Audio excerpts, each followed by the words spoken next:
Hello, my name is Adria. I hope everybody's doing well today. And this video is going to be basically if I was the consultant for the entire fashion industry, what would I say? So let's start with basically Alessandro Mikel or Michelle, however you pronounce his last name. Let's start with Alessandro for what used to be Gucci, but now it's Valentino. So this show right here, this is Valentino ready to wear. You can see right here it says Valentino 2026 ready to wear collection. So basically, I feel that Alessandro is just like John Galliano, one of the greats of our time. And, you know, um, we're lucky to experience his talent. But as far as him designing for Valentino, let's just start at the fact that we really got to know his work at Gucci. And it was, I think I was still living in Chicago because right now I live in LA.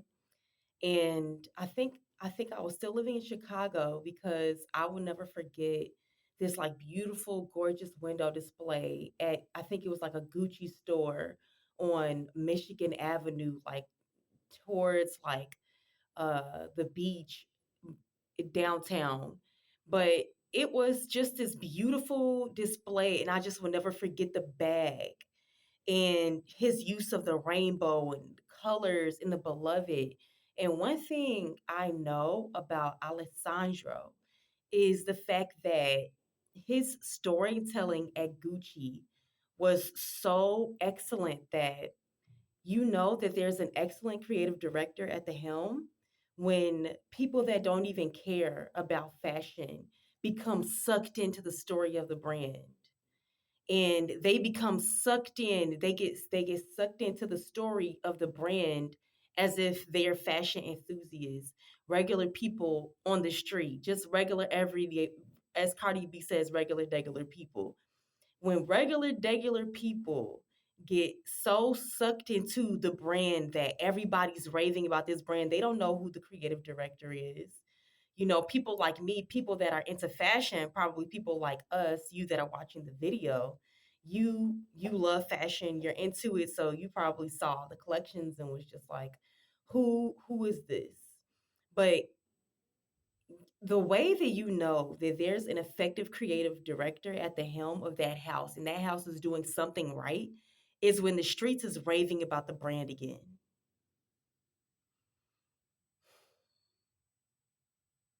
When the streets, when the pulse of culture tunes in to what Gucci has to say, not because uh Rihanna wore it, or not because this celebrity wore it or that celebrity wore it, but because the brand is telling a compelling enough story to get everybody's heart tuned in. And that only comes from a creative director who themselves, they have their own heart tuned in.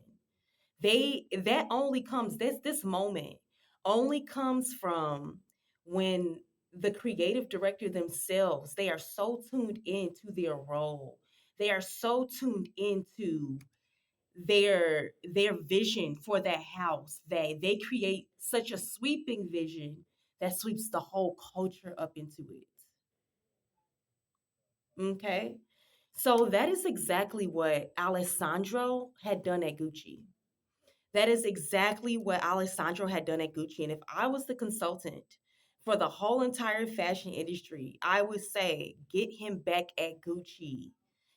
Alessandro's Gucci that he created was so monumental, was just such a pure fairy dust, fairy tale moment of culture that was so whimsical. Like you can just feel in your heart and your imagination that he was born for that house. Like he was born to create the new Gucci. I'm sorry, like the people, the money makers at Gucci, is somebody that was watching his work. You know, I did notice at the beginning it was a certain way, but then we all got to see his magic happen and his storytelling and the Gucci girl. And I even wrote an article about it. It was about the different Gucci girls from Tom Ford to Frida Giannini and then Alessandro. But he created this whole new Gucci girl. Let me see if I can find it. That's a really good article. if I do say so myself. Okay. Um I don't know if I remember the name of yeah, I don't know if I remember it. But if I can't remember it, maybe I'll bring it up. Let me just try really quick. Okay. It's worth it because I actually have different photos of the different Gucci girls. Okay, I think I'll remember it.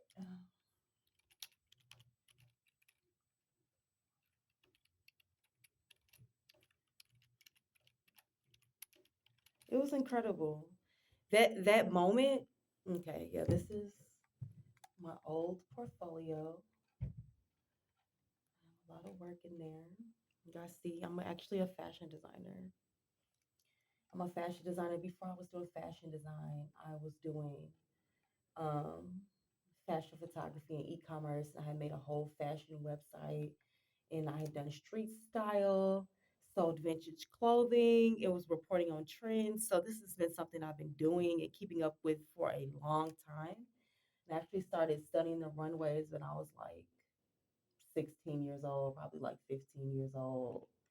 And I was dedicated looking at Chanel, Karl Lagerfeld, whole fashion show, Gucci. I will never forget that Gucci dress that was the long sleeve, and I think Tom Ford had made it, and it had like these like silver things. And Kylie Jenner recently wore a swimsuit in her Instagram that was from that. Okay, here's the article. So the evolution of Gucci. I'm so see this is I've been loving Gucci. Okay, so you can see these pictures are basically the different Gucci woman. So this article is about the Gucci women. Okay. So this Gucci woman, Tom Ford, and this was from that collection, if I'm not mistaken. It was just amazing. It was literally an amazing collection. If you are a fashion enthusiast and you've seen this collection, and it was Burnham at stake. It was just I remember it like it was yesterday. All right. The way that collection made me feel was incredible. So this was Tom Ford's Gucci woman, very successful, very, very permeating of culture, successful creative director of the House of Gucci and of any high fashion house. You would think their personal style is a style. The way Tom Ford uh, translated his point of view and his personal vision into a style for every woman is amazing. So much so that you begin to, uh, excuse me, so much so that you begin to detach Tom Ford from the style that he created. Nobody even knows that. Why does if you just look at a Tom Ford show, you would be thinking like, oh, this looks like Gucci. He's trying to design like Gucci. No, that's Tom Ford's aesthetic he created for the world at that time. So, and that there's a good creative director when the creative direction creates a style for the world they don't even know that's somebody's particular style. Like the Bonnie Cashin Coach bag. Like that was her style. It wasn't just like some bag. Like that was her ingrained point of view of style. That was her personal aesthetic that she made into a bag that became everybody's style. That is an effective creative director. That is somebody that has an amazing vision and understanding of society and culture, so much so that they can take their style gets mistaken just for style in general. That is so powerful. And that is exactly what Tom Ford did. And then Frida Giannini, I also enjoyed her Gucci. I would be looking at her shows. Um, I definitely think that if you look at all of these, um, it's clear that if you look at all of these looks, it is definitely clear that Giannini's Gucci woman was more of like a working woman, was more of like less objectified, I feel, even though I don't think that I'm not complaining about Tom Ford and Alessandro. I'm not complaining about them. I think that their objectification of women is kind of inevitable.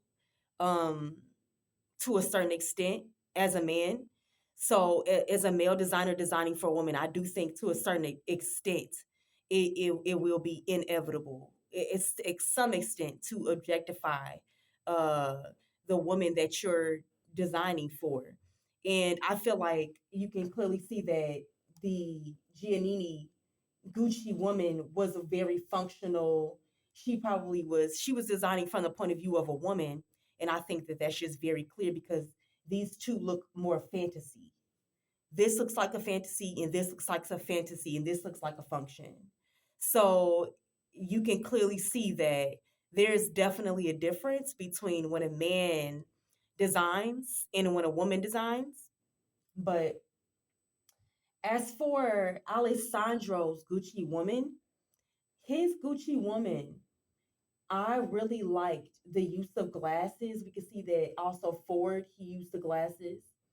And I just really liked the way that Alessandro used glasses in his Gucci collection. I thought that it was very thoughtful, insightful, whimsical. It just made you feel like there was something deeper to the Gucci woman. It was just, it wasn't birthed out of nothing. You know, that is the way that the current Gucci woman feels. And that is the Gucci woman that is under Demna. The current Gucci, like I was just on Instagram looking at the Gucci ads, and they're kind of like white people dancing in a city scene. And it's just kind of just like, okay, let me just state the obvious. Why didn't you have any black people in this like whole entire campaign? Like, I'm sorry. It's just like it just feels very European in a negative way. In a negative, it felt very much colonized. Like it just, I think that overall there's still an important place for that conversation. And so, but yeah, the Alessandro Gucci woman was something that everybody got swept up into. When he came out and he became the creative director of Gucci, it was a match made in heaven. He just had his vision for the Gucci woman was not made out of nothing, like the current Gucci woman. And the reason why I'm saying that is because if I was to consult the entire fashion industry, what I would say to Gucci and Demna is that your Gucci woman has no foundation. The Gucci woman, let me show you. Let me show you. Let me show you. Okay, this conversation is just turning out to be about Gucci. So I'm going to roll with that. Okay. Yeah. Okay. Let's see here. He really gets, you know, so let me tell you how I feel about this. New energy, my butt. There's nothing new about this energy. This is not a new energy. And I have a problem with WWD commenting and saying that this is new energy because we deserve better than that. We deserve better than for a high stakes fashion commentary like WWD to say that this is new energy. Are you serious? Gucci Fall, maybe you can't see it, but it says Gucci Fall 2026 New Energy. Okay, and let's look at the collection and see if it's new energy. Let's see what they're talking about exactly. So this is the first look. Trying to let the light settle right, but I need to be in the video. So this is the first collection or the first look. All right. So look at this. If you study fashion, then you know that this look in this whole collection is nothing else other than Tom Ford's Gucci. You know that this is nothing but a regurgitated version of Tom Ford's Gucci. That's all. That's all that this is. A regurgitated version. And the reason why that's a problem is because let's look at a little bit those little features that differentiate it because it looks just like Tom Ford's Gucci, a little bit less a little bit less sexy. But is it really wise? Did they really get into the boardroom and talk amongst themselves and say that, yeah, we're going to redo Tom Ford's version of Gucci? Did they really do that? Is that right? Is that really right? Is that really what they sat down and did? Because that's what they're doing. You see, the most different thing that Demna is really bringing to the table is the caricature or the character, the makeup, the different models. That's the thing that he's really bringing the difference to. The difference between Tom Ford's models, between Tom Ford's models and Demna's models. The biggest thing is like Tom Ford from the neck down and Demna from the head up. It's like that's what it's doing.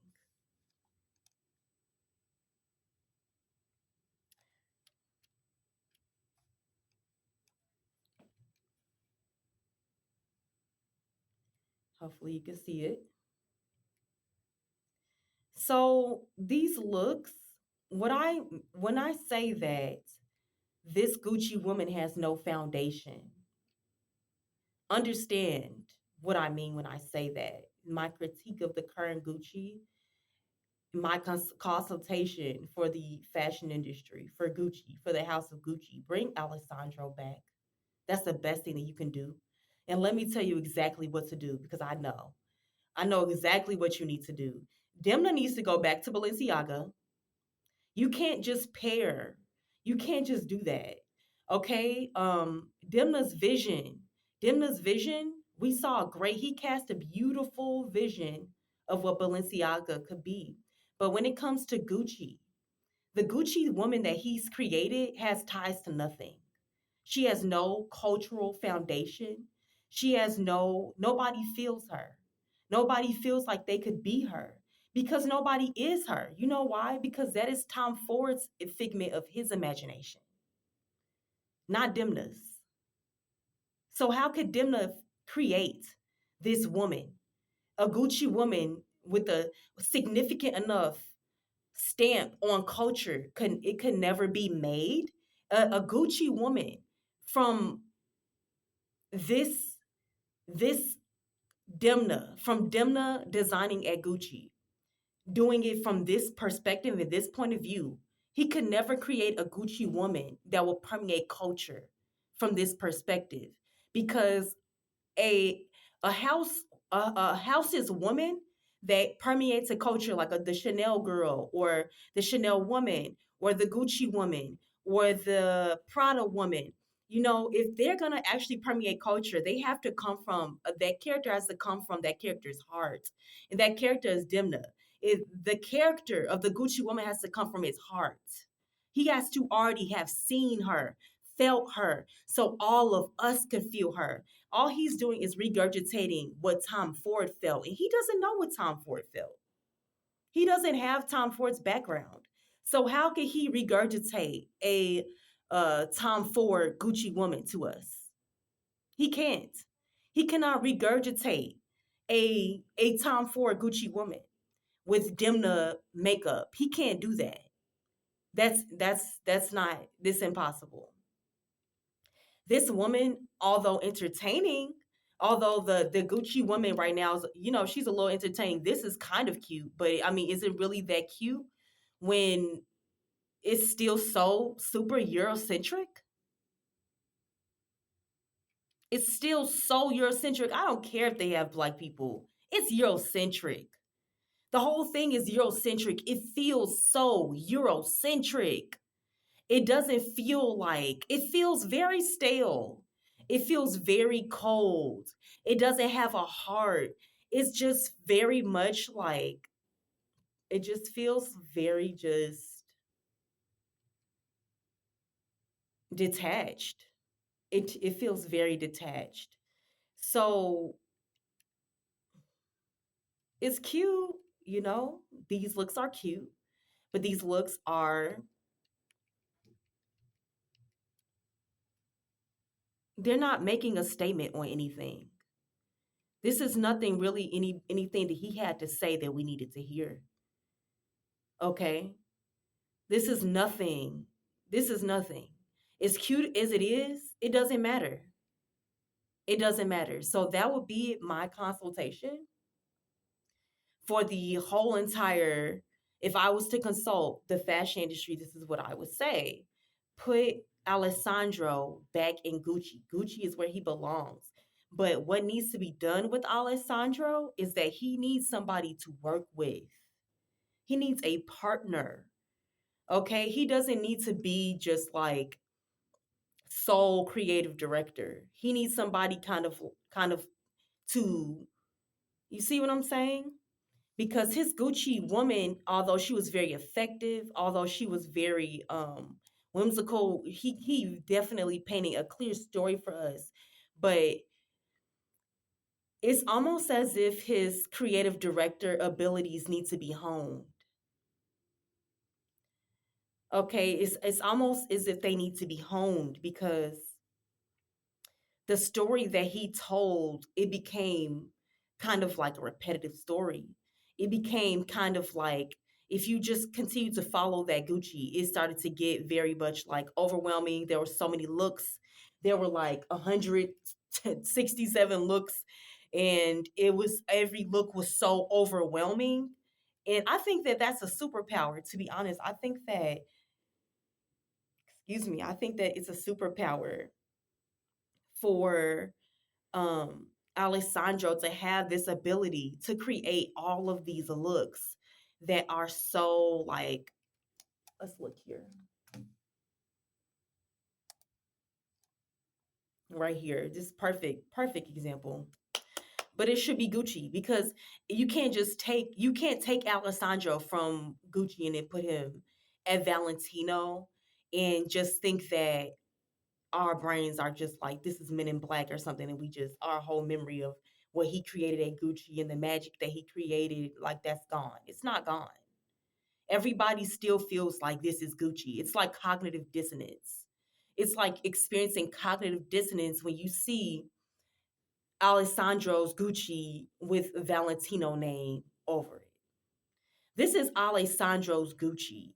The way he established his Gucci permeated culture. And so you can't just erase that. It was a very, his venture at Gucci was so successful.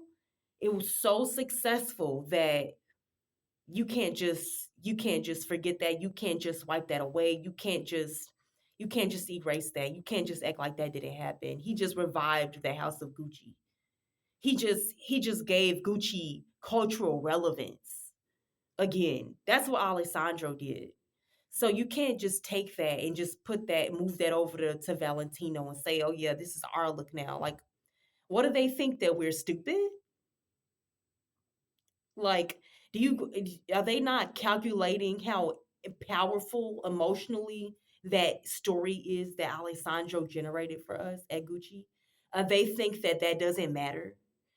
Is it all that they can think about is money, and they can't think about the backstory that impacted people's lives when they saw Alessandro's beloved on a Gucci garment? is all that the people at the top could think about is money, you don't understand that money comes from authenticity. I just really want to understand what are they thinking to put him over at Valentino like it never happened. That is the only thing that I can really say that this is like is dating your if you're dating your best friend's man. Like that's the best thing. Like we all see these houses. It's like, oh well, Valentino is dating Gucci's man now. That's how it feels. That is how this feels. It doesn't feel right because we were in every fashion true fashion enthusiast and lover, every true fashionista, everybody who loves fashion was emotionally invested in Alessandro's Gucci. Emotionally, it wasn't just visually, it wasn't just money wise. The reason why people flooded Gucci with their money when he came was because of the storytelling that we all jerked towards, the storytelling that every was so authentic coming from him that he created this authentic identity for Gucci that was became a beacon of light. So the fact that Valentino thinks that they can just swoop him up, and that looks amazing. It looks amazing because he's Alessandro. And he definitely has a stark identity in the models. And this is the thing. This does not feel Eurocentric. Even though this is still Alessandro's work, these people are white. They don't. This doesn't feel Eurocentric. This doesn't feel. And by the way, it's negative to be overly Eurocentric at this point because it is not just Europe, and it is mainly America that is buying up these brands. It it's American. It's American. It's Black people that are representing and popularizing these brands. Culture, Black culture that is popularizing these brands. So I think that it is negative, basically, to I think that it is negative to um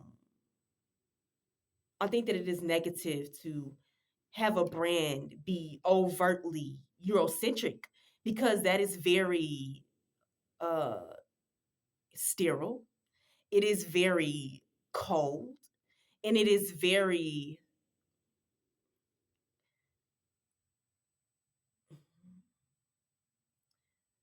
what's the word? It's like gatekeeping. It makes everybody else feel like an outsider. It's not positive for a fashion brand in 2026 to be doing that. And the reason why is because the buyer is international. The buyer is multicultural. So your job becomes representing the world. It's deeper than just the clothes. The models do matter. That is why Demna was so successful at Balenciaga, casting these older characters, these older people, these people that had more strange features. It was a compelling story of the world. It was inclusive for cultures and generations. So he created such an effective Balenciaga for everything from the clothes. He did an amazing job at Balenciaga. I'm not like he needs to go back to Balenciaga. Y'all need to let him have that to the day he dies. Like, I'm sorry, y'all need to let him have that. Y'all need to let him have that. Let him tell the story. That's his story. You can't just bring somebody else on and just like, yeah. To me, the entire state of the fashion industry right now is at a low. Nobody is doing anything worth talking about that interesting. Like when it comes to the major houses, when it comes to Chanel, Louis Vuitton, nobody is doing anything that has culture raving. The last time that I really feel that culture truly responded to a fashion designer or to a major house was Alessandro, Demna for Balenciaga, and Alessandro for Gucci. Other than that, um, yeah, it's a no. It's it's these are beautiful. This is Valentino fall 2026 Alessandro for um Valentino.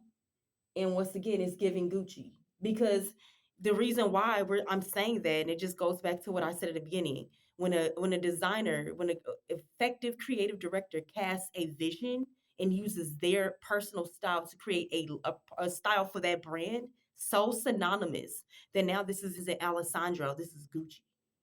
So that's how you know he did a powerful and exceptionally well job, but he just needs to be honed.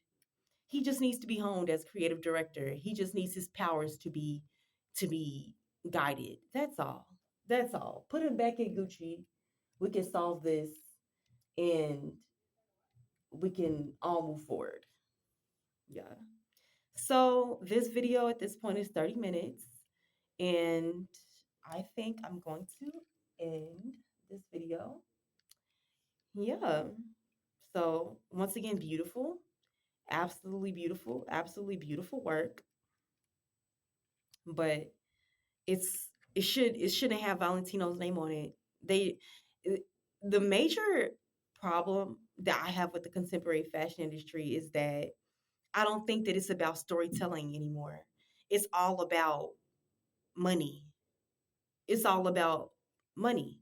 And I was talking to Gemini about it, the Google AI, and he was like, they're doing musical chairs. And I was like, very much so. They're doing musical chairs with creative directors, and it's an insult to the buyer. That's what it is. It's an insult. It's a slap in the face to every buyer who engages themselves in a story that we get swept. It is an emotional experience when somebody like Demna or Alessandro designs for a house so much so that culture gets engaged. That is an emotional investment that society has made into their version of that house. You don't just take them away after 4 years. You don't just do that. Okay? My friends, have a good day. Thanks for listening.